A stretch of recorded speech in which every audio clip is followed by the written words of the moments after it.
Isinusulong ngayon sa iba't ibang mga bansa, partikular na sa United Arab Emirates, ang Pinoy Wise Program na naglalayong maturuan ng mga OFW sa kahalagahan ng financial literacy.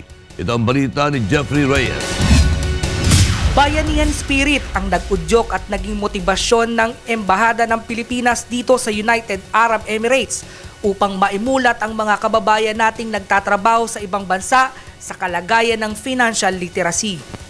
Ikinabahala ng ating embahada ang mga kaso ng biglaang pagpapauwi sa isang OFW na walang mararatnang pagkakakitaan o trabaho sa ating bansa. Dahil dito, isa ang ating embahada dito sa UAE na nagsusulong ng programang Pinoy Wise o Pinoy Worldwide Investment for Savings and Entrepreneurship na naglalayong makatulong sa mga OFW kung papaanong makatipid at kumita ng sa gayon ay ma-maximize ang kinita sa ibang bansa. Paghandaan ang pagtanda at pag-uwi mula pa lang dito. Tuturuan na po kayo paano mag-save, saan mag-invest, at anong mangyari nakahanda kayo. So what we do, yung gustong mga OFWs na gusto nang umuwi, naghahanap ng negosyo, okay?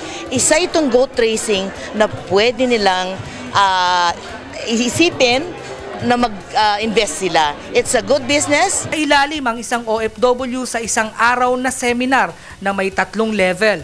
Ang bawat level ay kinapapalooban ng iba't ibang mga topics na tatalakayin gaya na lamang halimbawa ng level 1, the duality of migration dreams and despair ng isang OFW. I would like to call on everybody, mga migrant workers, mga immigrants, Filipinos all over the world to take part in financial literacy training ng Pinoy Wise. Kasi talagang it really adds up value sa buhay natin outside of the Philippines.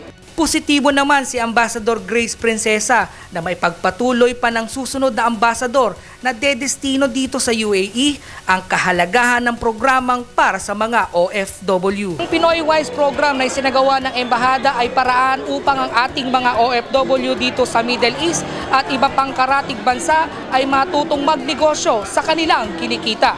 Mula rito sa Abu Dhabi, Jeffrey Reyes, UNTV News Worldwide.